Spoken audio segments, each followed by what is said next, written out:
Hello, I'm Malcolm Hazlitt. It's impossible to describe our special guest's remarkable accomplishments, so I won't. But keep watching as we chat with the extraordinary Jenny Loftes, this time on Our Time. Jenny Loftes, our special guest on this program of Our Time, is a life member of the Australian Local Government Women's Association of South Australia. She's president of the Borough History Group and vice chair of the Borough National Trust. She's treasurer of the RSL, the Borough branch, and the incredible range of events and positions she's held just are too many to list right now. But she started singing in the early days of TV and at a place that anybody our age in South Australia would remember. And she's continued singing with the same bunch of girls for a long period. I don't know where to start with you, Jenny Loftes. You've done so much in your life. But let's start with you were a baby once. This is true. Did you show sign of being a performer, an entrepreneur, a business manager, a government advisor? Did you show any of those things when you were young? No, probably not. You didn't organise people selling lemonade in the street? No, nothing like that, no. So when did your performance life start? Well, I think it probably was, I had a grandmother who was part of the J.C. Williamson theatre group.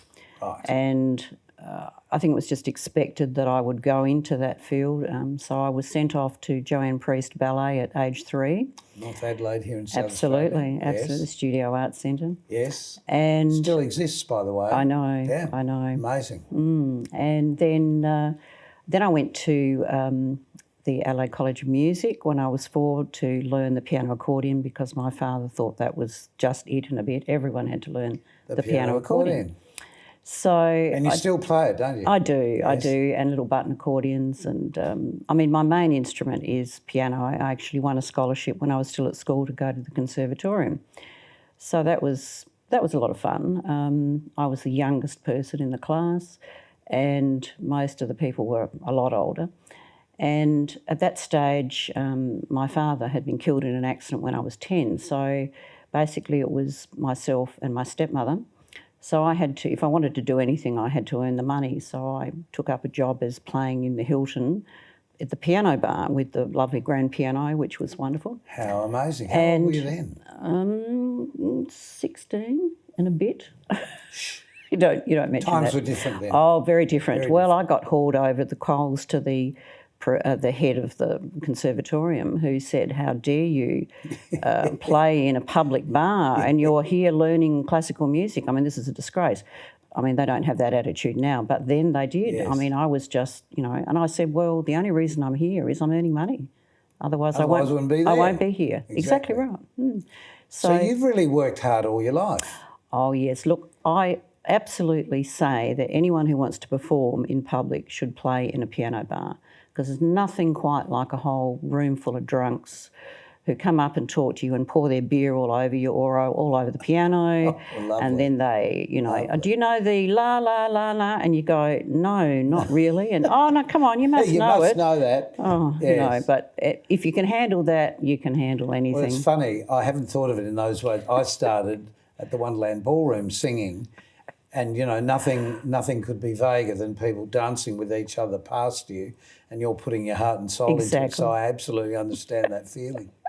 So we've got a shot here of you playing at the Catacombs in Adelaide. Yes. Now, for people living in today's world, it's hard to remember that we went out at night for a cup of coffee. We did. And a hot Milo. Or a canotto, or a toasted cheese sandwich. A toasted cheese sandwich. A doorstop, I think they were called. And this is you playing guitar. That's right. Yes. Look at you. Yes, I know. What were you young. singing in those days?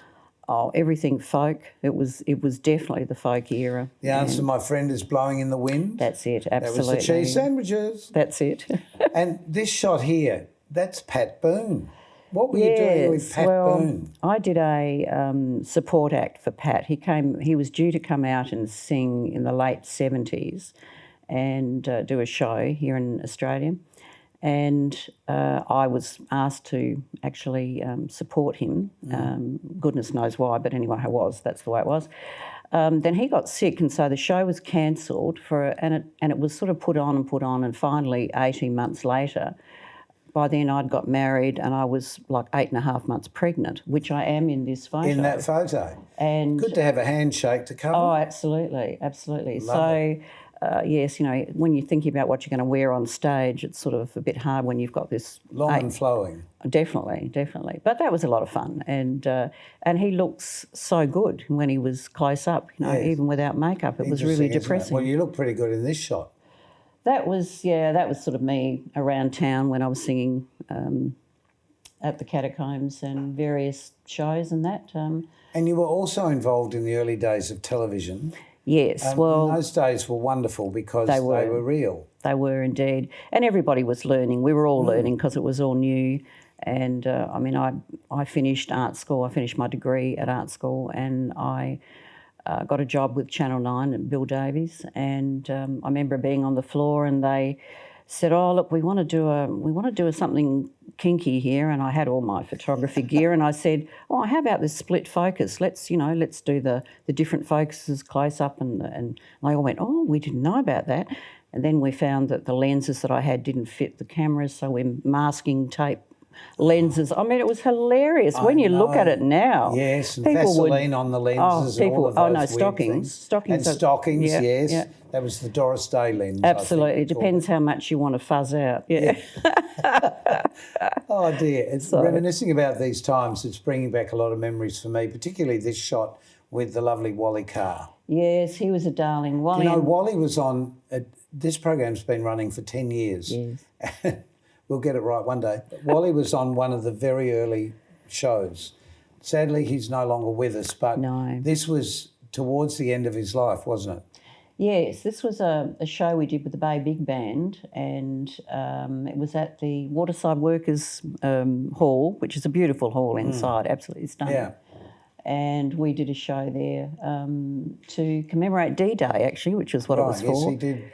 He did those almost every year. Which was wonderful. Remembering the soldiers. Let's have a look at some more shots of you. Now, we have some vision of you on this show probably about 8 years ago, I reckon. Yeah, Would probably. That be about it? I was going to say 5, but yeah, you're probably closer to 8. And you're doing some Andrews Sisters songs. Yes. Well, Carol and I have known each on the other. Far left. Yes, known each other for a long time, And in the middle? Marlene Richards. And Marlene worked with Wally too. Exactly right, yes. Exactly right. And Marlene, of course, was on Kangaroos on Parade the same time. As you were. That's how you started, wasn't it? Exactly. Incredible. Here's a shot with lots of performers. Right. This is only last year. This was the Songs of the Mid-North, and really it was a fascinating show which we took around to all of the main towns like Burra and Peterborough, and anyone that had a decent town hall, we took the show. And I'm recognising the gentleman on the right because he was on the show just a couple of weeks ago. Keith, yeah. Keith. Yes. Keith Preston. Exactly. And the chap that I play with, who used to sing, of course, with Steve, is Chris Goodall, and he's standing just on my left at the back there. Oh, fantastic. Is it great when a group like this comes together? This is you playing the you-know-what. Yeah, that's a big one, yeah. Yes. Yeah, so it was a bit of a unique show in that everybody either wrote a song or wrote a poem or a story, something about the Mid-North. Right. So it was all very personal, and this was all to do with the drought which we had at that time. Of course. And when you say we, it's because you now live in Burra. That's exactly right. Exactly right. Why Burra? People ask that, yeah, because of the history. I think it's just such a historic town. Right. There's so many beautiful buildings, and it is like stepping back into the 1800s in lots of ways. I can understand that. It's really special. Your whole life, you have just done so many unusual things, but they're not unusual when you talk them through because they're all about communication with the public. That's right. But advising the government, organising all of the things that you've done, it sounds like Burra got a gift with you. I don't know whether the council probably would see that quite the same way, but Because you're a mover and a shaker. yes, a disruptor. Someone said to me, described me Well, better. there's nothing wrong with that. But in the second part of the program, we're going to talk about Steve Foster, your partner for a number of years. And we've got a clip of the two of you performing together, Yes. just a little bit, just before we go to the break. So check this out. Here we go. 1, 2, 3, 4.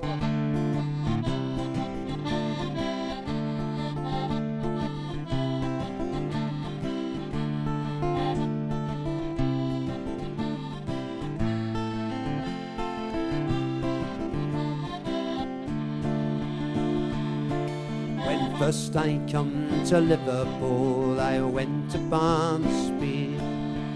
Money at last, I spent it fast, got drunk as drunk could be.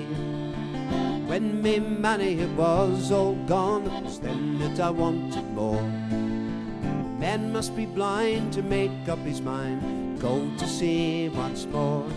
I spent the night with Angeline, too drunk to roll in bed. Me watch was new and me money was too, and in the morning with them she fled. Our special guest is Jenny Loftes. Jenny, just before the break, we were talking about your partnership with Steve, but it's a longer story than that you've been partners for a period of time before he sadly left us, because you met when you were quite young, didn't you? We did. We were both at art school together. He was madly in love with someone and I was madly in love with someone else. And so we obviously went off and married totally the wrong people. And I can say that because my ex-husband's now no longer with us. So, and yes, so after 23 years, we both broke up our marriages. Steve was in Victoria and as I explained, he had this phone call on Christmas Eve saying, look, you know, really, I'm ringing from my lover's apartment in Germany. This was his wife? Yes, yes. And where was she in Germany? She was in Germany with her lover and just, you know, please don't be there when I come home because I'm over it. Yes, so that's a break-up. It's a way to do it, yeah. There's a film in absolutely. that. There is. But what were you doing when you reconnected with him? I was managing the public schools club on East Terrace, which was restaurants and accommodation and that sort of thing. See, these things just drop off her tongue. I was managing this, now I'm doing that, now I'm doing... You're amazing. Well, it's probably to do with family because, of course, my dad's best friend and his cousin was Ron Myers. Right. So from the hotel. Exactly. So I worked with many years, for the Bull and Bush and all of that. So, so you're doing that, and somebody leaves a card on the bar. Yes. And you recognise the name, and you go out and you see him in the crowd, and you say, "Steve Foster, you're still alive." Because he was a bad boy at art school. Don't you love hearing that?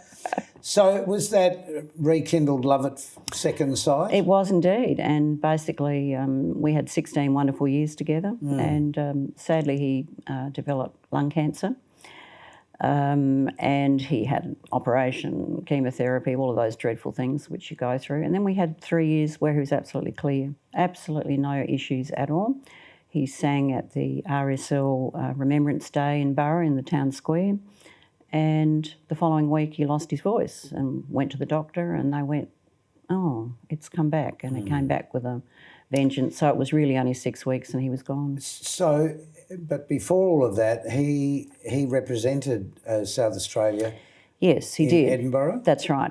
The South Australian government decided to have a promotion which was called Made in Adelaide. So they sent people over that they thought represented the arts and culture in South Australia, and he was one of the ones that was chosen to go. How would you sum up his career? Because he had a wonderful career working with so many famous people. He did indeed. And name drop a few. Oh, gosh. Well, his biggest hit was Forever Blue, which he wrote it's a funny story because he wrote it in 1976 and nothing happened. Then in 1986, Graham Goble from Little River Band came along and said, "Oh, that song, send it over to us. We might use that on our album." So what happened was John Farnham sang it, and Little River did the harmonies and played, obviously. And at the very time they released that album, which was called No Rains, the Capitol cancelled their contract. So the album came out with absolutely no promotion, no pre-buying, all of the usual rubbish that goes on with that sort of thing. And so, of course, nothing happened. So that was 86. So he'd written it in 76, that was 86. Nothing happened until suddenly in 96, two DJs on the very late shift night over in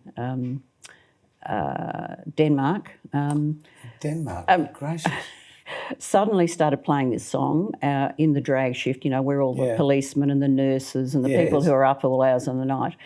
And the first night they played it, all these people rang and said, that was great, play it again. So they played it the next night and lots more people rang in. And then the third night they practically melted the exchange because everybody was ringing in about this song. So they knew they had a big hit.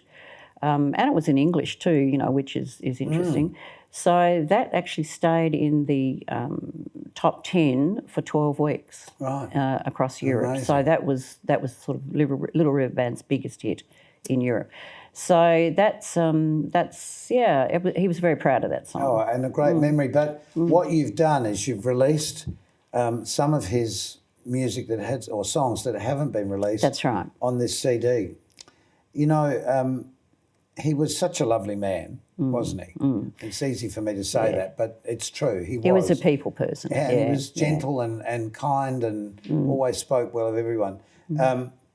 The songs on here, he wrote these, what, over his lifetime? Or No, only in the last 3 years, I guess. I'm just going to turn that round so you can see the back. Yeah, so the last 3 years, and it's with a group called the OCQ, which everyone says, what's that?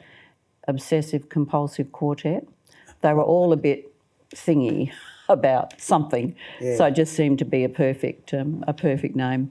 But it's a great group and very talented musicians. And but how wonderful to have this. I asked you before, when you hear this and when you see him performing now, how do you feel? Proud, very proud. I mean, he's left a huge legacy. And, I still run his business. He's got 500 plus songs out there in the world, in movies and TV shows and everywhere, really. See, the general public don't necessarily realise somebody's written that somewhere in the world. Exactly. And it's been picked up by whatever, movie or... Well, an example is he wrote a song about the Nella Dan, which is a little ship that was based in Australia and used to go to Antarctica, take all our scientists there. Oh, right. But it was leased by the Australian government from the Danish government. Right. And it's a very famous ship. And on New Year's Eve, it was it hit a rock when it was over in Antarctica, and they were busy partying in the Canberra halls, and they just said, "Look, just sink it." Well, it took them 4 days to sink it, and while that was happening, the Danish government was sending out a rescue, because it was full of this amazing equipment, and it was beautiful oak panelling. I mean, it came complete with a butler, and it was amazing. Yes. So there was a huge worldwide outcry that this boat was sunk. And so Steve wrote this song about it and how it was a Viking ship, and sort of did the whole thing. They've just opened this huge museum in Denmark to the Nella Dan, and they play his song there every day, which is just amazing. Yeah. What a tribute. But he was a remarkable man too, because he also volunteered a couple of days a week. Was it on the Fairlie? Yes, he did. They restored it, and they won a government restoration award for that, because they'd done such a great. There was only 7 of them, and they painted and scraped and did all that. But he also ran a program at the repatriation hospital, because he belonged to the RSL, and vets were very special. And he ran a music program and had the most amazing successes there, and so many people, especially after he died, contacted me and said, he made such a difference in my life. He encouraged me to write poetry. it was, very moving, and he just loved it. And in fact, he wrote a very special song which is called "A Long Way From Home," all about from a soldier's returning home point of view. And he gifted that to the RSL in Borough, so that we've made a CD of that and 6 other songs, and we sell that, and that's theirs forever. And they get they get the money from it. What you've done in your life is extraordinary, and we haven't even really scratched the surface of so many things you've done. And I love your shoes, by the way. Thank you. Because we can just see them on the screen there. Okay, right. Only just, okay. And they're fantastic. But, in life we get so much back if we give. Absolutely, absolutely. There's no doubt about that. Both of your lives definitely have done that. What is left to do? What do you want to do when you grow up? Well, Steve's mum, till the day she died, kept saying to him, "When are you going to get a proper job?" Yeah. So, That's a bit of old world thinking. It's It amazing. is. But we've got to take a short break, and we'll be back with Jenny in just a moment.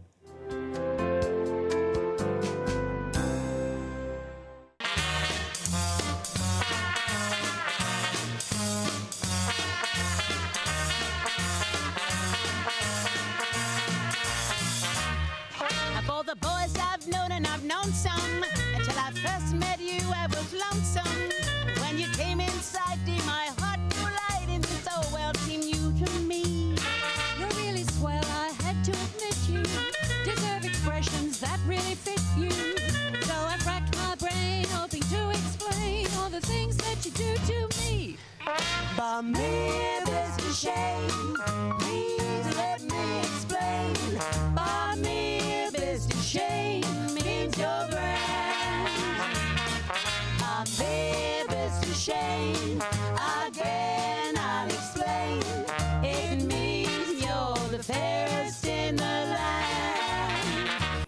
Playing the button accordion you are. I know. Isn't that wonderful? Yes. Such a baby. Well, people don't even know what they are. No, unfortunately I do. But listen, you've met so many famous people around the world as well. Let's just have a look at a few of them, because I cannot believe this lady has done so much. Okay, that's Coco on the left, the well-endowed lady, and Ice-T, who was a rapper first, but of course went on to play a policeman in YPG. And this is when you were in New York? Yes, I was invited as a guest. I had to do a presentation at Carnegie Hall, and that was Martha Stewart, and that was a lot of fun. And that is Jerry from Ben and Jerry Ice Cream. Did he give you any? Yes, he did, and it was gluten-free, which was even unbelievable. Oh, better for you. Absolutely, yeah, no, it was great. Okay, we could go on talking forever, we really could. But our time is up, but I did want to show you just a tiny clip. Could you explain this one? Of Steve. Right, yes, this is his song Forever Blue that we were talking about. Yep. And this was when he was representing South Australia in Edinburgh Festival. We had 7 sold-out concerts. And it's probably, it's a very memorable song. A very memorable song, as you are a very memorable guest on our show. Oh, thank you. And an amazing lady. Congratulations on a life well lived, and may you have many more years, and may you come back and see us again soon. Keep yourself nice till then. Thanks, Jenny. And here's the clip we were talking about with Steve Foster. Sometimes I wish I was a sailor, way out on the stormy sea, far away from the city and all this misery. And I wish that I could tell you just how much you mean to me. Don't matter where I run to, never lose your memory. Sometimes I close my eyes and drift away. Next time on Our Time, we're chatting to the producers of Recipe for Love. Hello, I'm Marion Poloski, thrilled to be here on Our Time, 400th episode, to talk about our program where we join dating and cooking. It's fun. And Georgia Humphreys, you come from... the cooking side of things. Marion is the producing side of things, and hopefully we can create our own recipe for love. And that's next time on Our Time, We Just Need You.